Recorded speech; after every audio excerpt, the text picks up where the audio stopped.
सो दोस्तों welcome to money stalkers. तो इस वीडियो के अंदर हम लोग बात करने वाले हैं तीन कंपनीज के बारे में। विप्रो, इन्फोसिस, टीसीएस के बारे में हम लोग बात करने वाले हैं, क्योंकि इन कंपनीज के अंदर ब्रोकरेज फर्म के द्वारा अच्छे खासे बेसिस के ऊपर हमें टारगेट्स दिया गया है। तो चलिए एक एक करके कंपनी के बारे में हम लोग डिस्कस करने वाले हैं। सबसे पहले यहाँ अगर आप देखोगे क्या क्या हम लोग कंसिडर करने वाले हैं। सबसे पहले आपको बताऊंगा कि कल के दिन हमें मंडे है, तो मंडे के दिन मार्केट ओपन होने वाला है। तो कल के दिन का मार्केट का किस तरीके से परफॉर्मेंस हो सकता है एंड स्पेशली आईटी सेक्टर का किस तरीके से कल के दिन हमें परफॉर्मेंस हो सकता है, उसके ऊपर हम लोग बात करेंगे। तो यहाँ अगर आप देखोगे सबसे पहले हम लोग बात करने वाले हैं टीसीएस के बारे में। तो टीसीएस का अगर आप पिछले ट्रेडिंग सेशन का परफॉर्मेंस देखोगे 0.27% की नेगेटिविटी के अंदर क्लोजिंग नजर आया हुआ था एंड 3,350 रुपये के आसपास हमें टीसीएस की क्लोजिंग नजर आ चुका था। तो यहाँ कहीं ना कहीं हमें नई के बराबर कंपनी ने परफॉर्म किया, तो कोई बहुत बड़ी गिरावट नजर नहीं आई थी। तो सबसे पहले पैरामीटर अगर आप देखोगे, हमारा जो इंडियन स्टॉक मार्केट डिपेंड होता है नैस्डैक के अंदर, यानी कि अमेरिकन मार्केट के अंदर इंडियन स्टॉक मार्केट दोस्तों डिपेंड होता है। तो अमेरिकन मार्केट के अंदर जो नैस्डैक इंडाइसेस है, तो नैस्डैक के अंदर 99.9% जो कंपनीज है लिस्टेड वो आईटी सेक्टर की कंपनीज है। तो कहीं ना कहीं अगर आप देखोगे जिस तरीके से नैस्डैक परफॉर्म करेगा, उस तरीके से आईटी सेक्टर के अंदर इंडियन स्टॉक मार्केट के अंदर इम्पैक्ट नजर आएगा। तो नैस्डैक के अंदर अगर आपने परफॉर्मेंस देखा होगा तो ऑलमोस्ट हमें इंडाइसेस के अंदर 1.5% की पॉजिटिविटी के अंदर जंप नजर आ चुका था। यानी कि बहुत ज़्यादा चांसेस ये है कि कल के दिन जो सिनेरियो हमें मार्केट के अंदर बन सकता है ना, इंडियन स्टॉक मार्केट के अंदर वो पॉजिटिविटी वाला सिनेरियो हमें बन सकता है। आप इंडियन स्टॉक मार्केट के अंदर भी बोल सकते हो एंड इंडियन स्टॉक मार्केट के अंदर जो निफ्टी आईटी है उस इंडाइसेस के अंदर भी हमें जंप नजर आ सकती है। तो जिसकी वजह से बहुत ज़्यादा चांसेस ये है कि विप्रो, इन्फोसिस, टीसीएस के अंदर पॉजिटिविटी के अंदर क्लोजिंग हमें कल के दिन नजर आ सकती। तो टीसीएस का पिछले एक महीने का परफॉर्मेंस अगर आप देखोगे तो ऑलमोस्ट हमें पिछले एक महीने में 7.5 से 8% की गिरावट हमें टीसीएस इस कंपनी के अंदर नजर आ रही थी।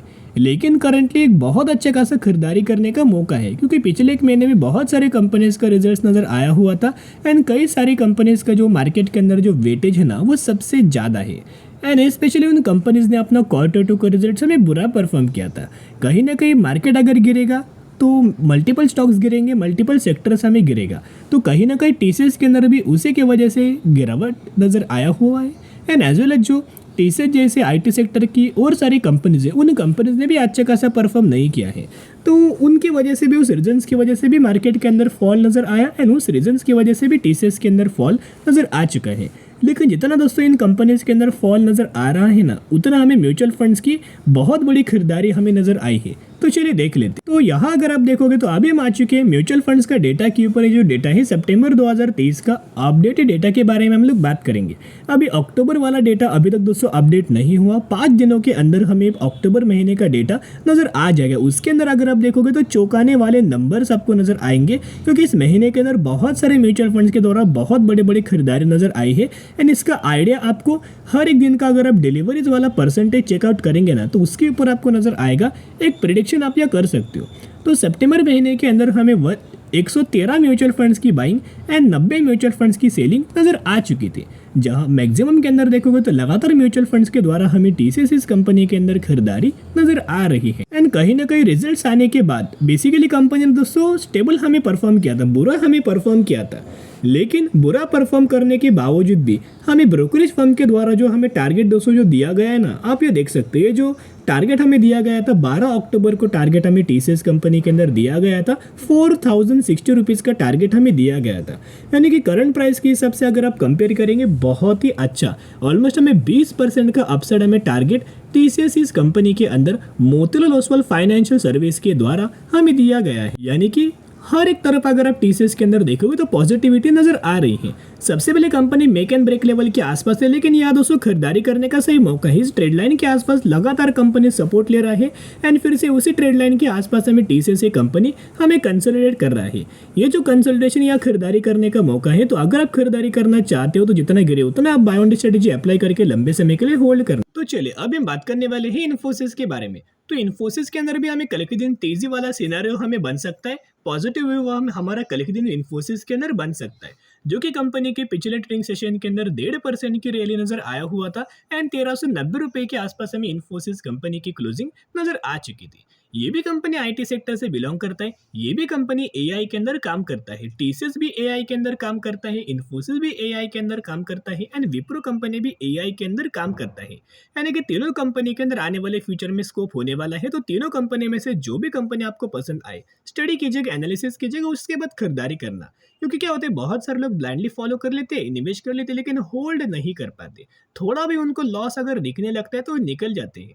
तो जिसकी वजह से स्टडी करके कॉन्फिडेंस बिल्ड होने के बाद ही आप निवेश करना है, नहीं करना है उसके बाद आप सोच सकते। लेकिन दोस्तों, अगर कल के दिन सिनेरियो हमें पॉजिटिविटी के अंदर बन रहा है, लेकिन बहुत सारे लोग क्या करेंगे, ये न्यूज देख के पैनिक होकर सेल करने लगेंगे। यहाँ एक न्यूज क्या आया हुआ था, इन्फोसिस की एक सब्सिडरी कंपनी है जो कि यूएस के अंदर है। उस सब्सिडरी कंपनी के अंदर हमें साइबर सिक्योरिटी अटैक हमें हो चुका है। इसके ऊपर हमें इन्वेस्टिगेशन करंट बेसिस के ऊपर चल रहा है। तो कहीं ना कहीं अगर आप देखोगे, ये बुरा खबर तो है ही, इन्फोसिस के लिए बुरा खबर है, लेकिन इंडिया के लिए दोस्तों बुरा खबर नहीं है। क्योंकि इन्फोसिस जो कंपनी है वो एक यूएस के अंदर इनकी सब्सिडरी कंपनी, एक छोटा सा यूनिट है। उस यूनिट के ऊपर हमें साइबर सिक्योरिटी अटैक हमें नजर आया हुआ है। नेगेटिव तो खबर, लेकिन मुझे नहीं लगता कल के दिन हमें बहुत बड़ी नेगेटिविटी नजर आ सकते हैं इस न्यूज के कारण। बाकी तो सेम सिनेरियो है जैसे कि आपको बताया, ब्रोकरेज फर्म के द्वारा रिजल्ट्स आने के बाद लगातार ब्रोकरेज फर्म ने टारगेट हमें दिया हुआ था। ये जो टारगेट हमें दिया है, ऑलमोस्ट हमें 5 दिनों पहले ये टारगेट हमें ब्रोकरेज फर्म के द्वारा, एनालिस्ट के द्वारा हमें दिया गया था। इनका ये मानना है कि हमें इन्फोसिस ऑलमोस्ट हमें 1524 रुपए का टारगेट दिया है। करंट प्राइस से 11% की अपसाइड हमें रैली इन्फोसिस कंपनी के अंदर नजर आ सकती है। कहीं ना कहीं इन्फोसिस कंपनी के अंदर भी म्यूचुअल फंड्स के द्वारा बहुत अच्छा खासा खरीदारी हमें लगातार नजर आ रही है। वो डेटा मैंने आपके साथ मॉर्निंग की वीडियो के अंदर शेयर किया हुआ है। सबसे पहले यहाँ अगर आप देखोगे, यहाँ इन्फोसिस के अंदर भी हमें ट्रेड लाइन के ही नीचे हमें कंपनी ट्रेड करे, लेकिन मैंने वही आपके साथ शेयर किया था कि ब्रेकडाउन तो दिया हुआ है, लेकिन ये एक्यूरेट वे में वर्क कब करेगा, जब कंपनी के अंदर कोई बुरी खबर होगा एंड तब कंपनी ट्रेड लाइन को ब्रेक डाउन करेगा। तब हमें बहुत ज़्यादा चांसेस ये होता है कि कंपनी के अंदर सडन गिरावट नजर आती है। लेकिन करंटली ये ट्रेड लाइन तो ब्रेक डाउन तो किया है, लेकिन कंपनी के अंदर कोई नेगेटिव खबर नहीं है। पूरे आईटी सेक्टर के अंदर नेगेटिव खबर है, लेकिन इन्फोसिस के अंदर स्पेसिफिकली नेगेटिव खबर बिल्कुल भी नहीं है।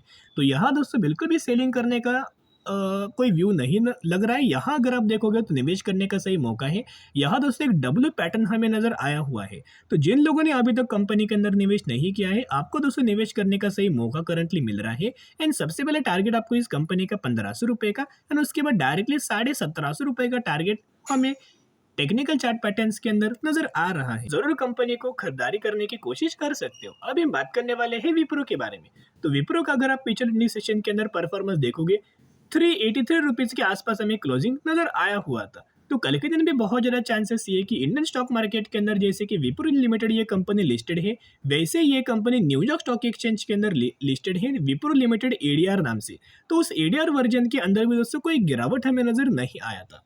तो इन्फोसिस के अंदर भी बहुत ज्यादा चांसेस ये है कि कल के दिन हमें पॉजिटिव व्यू हमें बन सकता है। लेकिन बहुत सारे लोग ये बोल रहे हैं कि सर ये कंपनी 300 रुपए के आसपास आएगा, 250 रुपए के आसपास आएगा, 200 रुपए के आसपास आएगा। तो ये गिरावट दोस्तों पहली बार नहीं हुआ, पहले भी दोस्तों बहुत बार गिरावट हुआ है। 2008 में आपको बताया कि रिसेशन के द्वारा गिरावट नजर आया था, तब इन्फोसिस जैसी, विप्रो जैसी कंपनी, इन्फोसिस जैसी कंपनी 50 से 60% तक की गिरावट हमें नजर आया हुआ था। लेकिन कंपनी ने एक साल में 200 से 250% तक का रिटर्न शेयर होल्डर्स को बना के दे चुका है। फिर आपको पता होगा कि 2020 में कोविड के द्वारा जब गिरावट हमें नजर आया हुआ था, तब विप्रो इन्फोसिस कंपनी 30 से 40% की गिरावट हो चुकी थी। लेकिन जिन लोगों ने गिरावट के अंदर निवेश किया, उन्हीं लोगों को एक सालों में कंपनी ने 200 से लेकर 250% तक का रिटर्न हमें बना के दे चुका है। और इस गिरावट के ही अंदर म्यूचुअल फंड बड़ा माल खरीदारी करते हैं, एफआईएस एंड डीआईएस बहुत बड़ा माल खरीदारी करते हैं। तो टेक्निकल चार्ट पैटर्न्स अगर आप विप्रो इस कंपनी का देखोगे, तो ट्रेड लाइन को तो ब्रेक डाउन किया था, लेकिन दोस्तों एक सपोर्ट लेवल के आसपास हमें कंपनी ट्रेड कर रहा है। इसी लेवल के आसपास हमें सपोर्ट लेवल कंपनी का बन रहा है। तो यहाँ भी एक खरीदारी करने का मौका हमें नजर आ रहा है। यहाँ भी एक खरीदारी करने का एक मौका हमें बन सकता है। और करके दिन हमें पॉजिटिविटी अच्छी खासी नजर आ सकती है। 70% तो यही हमें चांसेस नजर आ रही, रेशियो होता है 70% चांसेस 7:30, यानी कि 70% चांसेस ये है कि कल के दिन तेजी आएगी एंड 30% चांसेस ये है कि अमेरिकन मार्केट को इंडियन स्टॉक मार्केट फॉलो नहीं कर। जरूर तीनों कंपनी के ऊपर आप कल के दिन व्यू रख सकते हो। तो चलिए आज के लिए इतने। अगर वीडियो पसंद है जरूर वीडियो को लाइक एंड चैनल को सब्सक्राइब कर सकते हो। फिर मिलेंगे, बाय।